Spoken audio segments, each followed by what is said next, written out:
after ruling against the administration's deportation efforts. I think at a certain point, you have to start looking at what do you do when you have a rogue judge. I don't care what the judges think. I don't care what the left thinks. We're coming. The Chief Justice pushes back with a rare rebuke as questions grow about what happens if the administration defies a court order. Is the United States in a constitutional crisis? Yes, and democracy is at risk. My exclusive guest this morning, Senate Democratic leader Chuck Schumer and Republican Senator John Curtis of Utah. Plus, backlash. It's important for people to know, when it's time to go. Frustrations boil over inside the Democratic Party as the top Senate Democrat faces pressure to step aside. Are you feeling pressure to step down? And fast and furious, Elon Musk's budget-slashing efforts are fueling violent protests at Tesla dealerships and igniting more outrage at voter town halls. I support Elon Musk and the Department of Government Efficiency. Joining me for insight and analysis are NBC News senior Washington correspondent Hallie Jackson, NBC News White House correspondent Yamiche Alcindor, Adrian Elrod, former senior advisor to the Harris campaign, and Stephen Hayes, editor of The Dispatch. Welcome to Sunday. It's Meet the Press. From NBC News in Washington, the longest-running show in television history, this is Meet the Press with Kristen Welker. Good Sunday morning. President Trump's clash with the courts is growing as legal experts and lawmakers warn the country could be nearing a constitutional crisis. Last week, a federal judge temporarily blocked the Trump administration's use of an 18th century law known as the Alien Enemies Act to deport hundreds of alleged Venezuelan gang members to a prison in El Salvador. The judge ordered the deportation flights to turn around. That didn't happen, but the Trump administration denies defying the court's order. President Trump lashed out, calling for the judge to be impeached. We have very bad judges, and these are judges that shouldn't be allowed. I think at a certain point you have to start looking at what do you do when you have a rogue judge.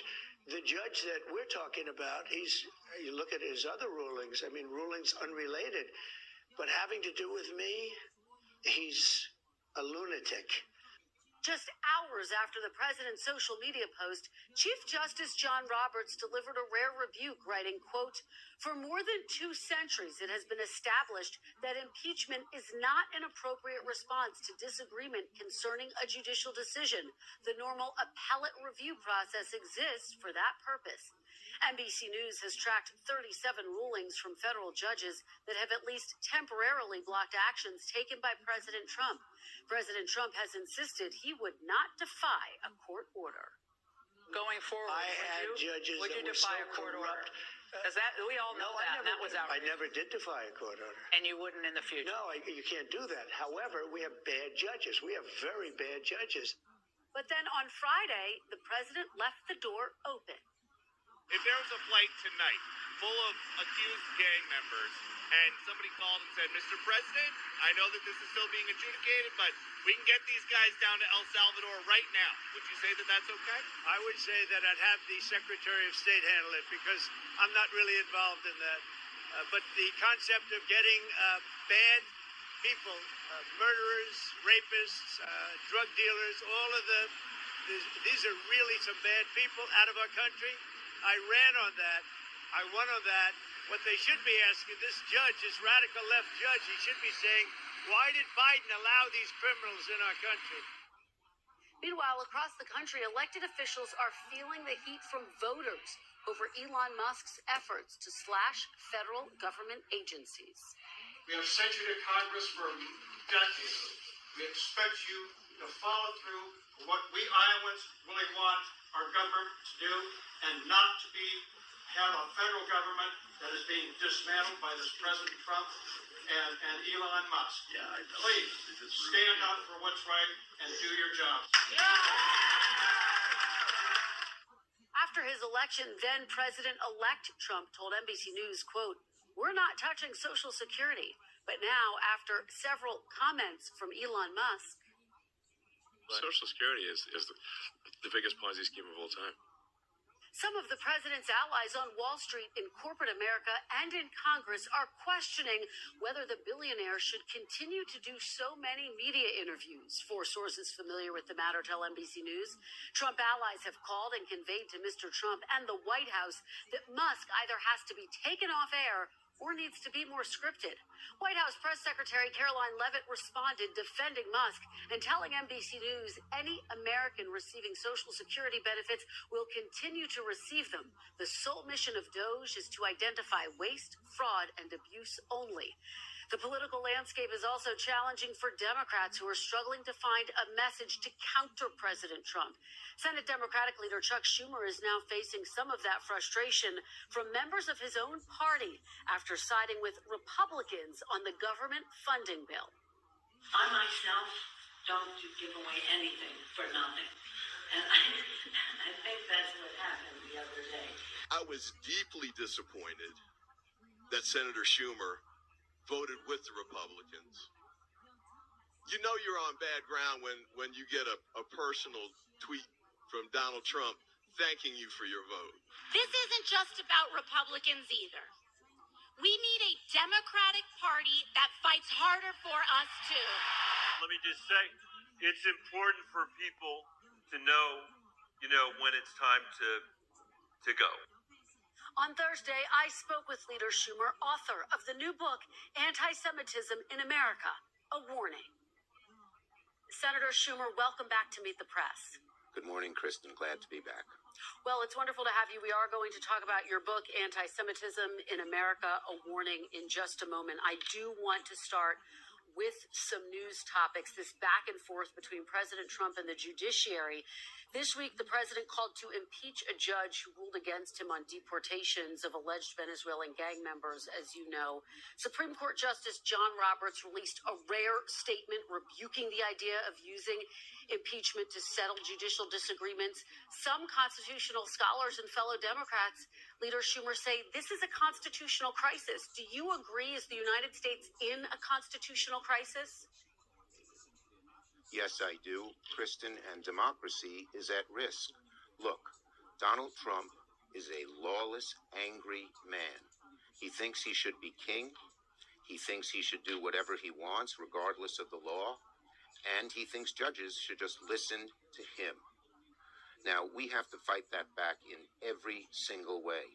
And we actually have had over 100 cases in the courts where we've had a very good record of success. So Donald Trump, infuriated by that success, said judges should be impeached.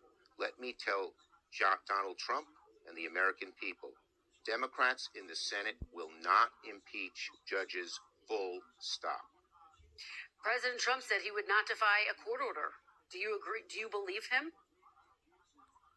I don't trust him. We have to watch him like a hawk. Defying court orders is why our democracy is at risk, and we'll have to do everything to fight back in that regard. You know, I'm curious to know what that looks like, because in a recent interview you said Democrats will have to take extraordinary action if President Trump defies the courts. Leader Schumer, can you be specific with me? What exactly is extraordinary action? Look, this is an extraordinary moment. It does require extraordinary action. If he defies the Supreme Court, then we are in uncharted territory that we haven't been in for a very long time. And our entire democracy, this whole beautiful enterprise of democracy that we've had for over 240 years, is at risk. And look, I believe that if Donald Trump should defy the courts, the public will rise up. Democrats will fight it in every single way. And I believe, autocrats only succeed, Kristen, if the public lets them. But if the public is so angry and takes action, and certainly we Democrats will, it will trigger a mass movement from one end of the country to the other, something that we haven't seen in a very long time. All right. Well, I do want to move to some of the discussions on Capitol Hill. Because of your decision, Leader Schumer, last week to clear the way to pass a Republican funding bill and avoid a government shutdown, you have faced calls from outside groups, even members of your own party, to step aside as minority leader. When asked about your future at a town hall, Senator Michael Bennet said, quote, "It's important for people to know when it's time to go."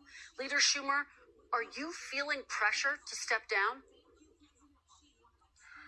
Look, I'm not stepping down. And let me just say this, Kristen. I knew when I cast my vote against against the government shutdown that there'd be a lot of controversy, and there was. But let me tell you and your audience why I did it, why I felt it was so important. The CR was certainly bad, the continuing resolution, but a shutdown would be 15 or 20 times worse. Under a shutdown, the executive branch has sole power to determine what is, quote, essential. And they can determine without any court supervision. The courts have ruled it's solely up to the executive what to shut down. With Musk and Doge and Trump and this guy Vogt, V-O-G-H-T, I think is how you spell his name, is the head of OMB, they would eviscerate the federal government. On day 2, they could say, oh, SNAP, feeding hungry children, not essential.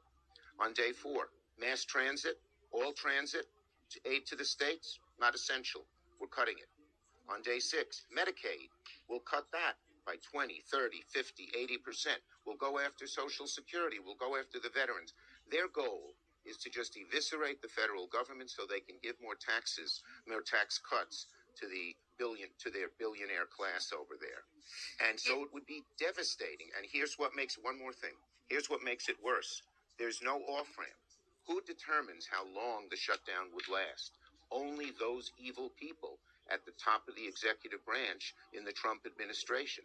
And one senator, Republican, told a Democratic senator, colleague of mine, and this guy is close, this Republican senator is close to the Doge Musk people, they would keep the government shut down for 6 months, 9 months, a year, till everyone was furloughed and gone and quit, and there'd be no way to stop it. So I thought that would be so devastating to the Republic and anger so many people that we actually went forward with a shutdown, which have even worse consequences than the CR. It was a vote of principle. Sometimes when you're a leader, you have to do things to avoid a real danger that might come down the curve. And I did it out of pure conviction as to what a leader should do and what the right thing for America and my party was. And to that point, I mean, some Democrats are saying they want leadership to show more fight in this moment. They think that's what's required. You were, of course, instrumental in urging President Biden to drop out of the 2024 race when he himself wasn't convinced. I've had conversations with Democrats, Leader Schumer, who say this moment feels very similar. Are you making the same mistake that President Biden did?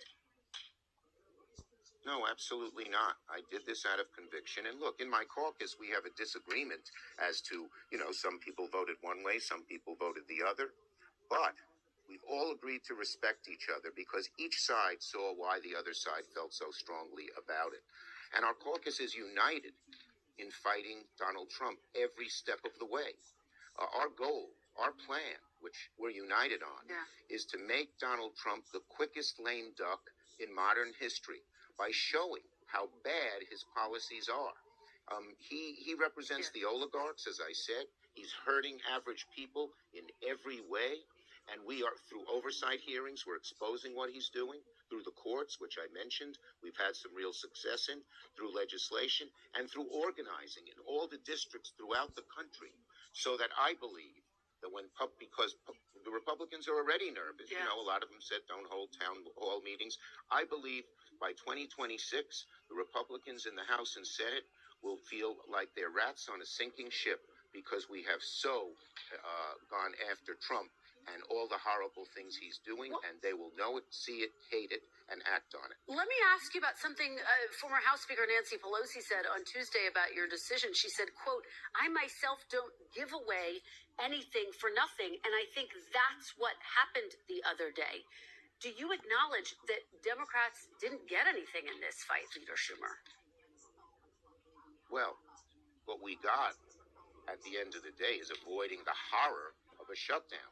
There was no leverage point that we could have asked for things. They just would have said no, and because they controlled, let's not forget, they control the House and Senate, they could force a vote, yes or no, on the CR without any additions. Patty Murray tried very hard to get them to add things, and they said no. And because of the rules of the Senate, they could force a vote, yes or no. It was a difficult vote. We talked about it in caucus a lot, and I voted because I thought,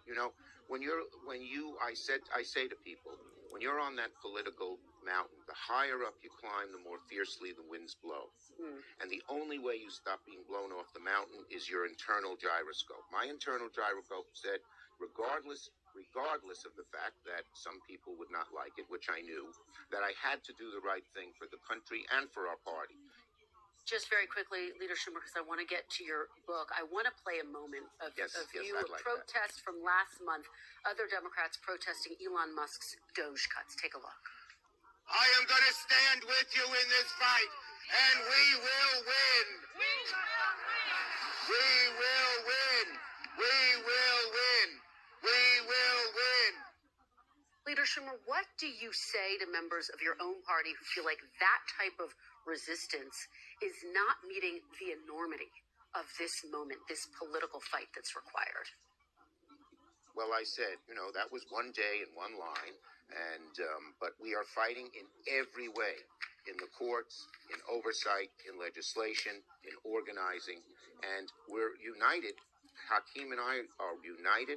Our caucuses are united in moving forward on that way. And I think if we fight, as I said, we can make Donald Trump the quickest lame duck in recent history.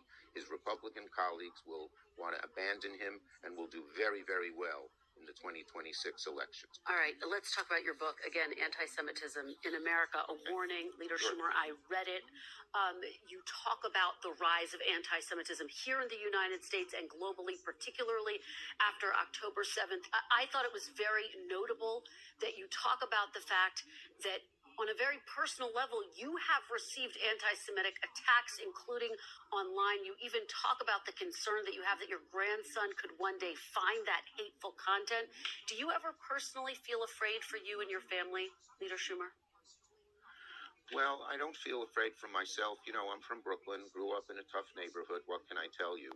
But I just worry about the effect, because once anti-Semitism is not rebutted, history has shown, 5,000 years of history, that it can metastasize into something even worse. It hasn't done that yet here, although there's been many terrible things, directly anti-Semitic things. A Jewish bakery, a stone is thrown through its window because, quote, it's a Zionist bakery. The leader of the Brooklyn Museum, who is Jewish, lives near my house. Her home, I believe, was smeared in red paint simply because she was Jewish. She had nothing to do with Israel. And I wrote this book. Can I explain a minute why I wrote this book? Please. I felt I had to do something.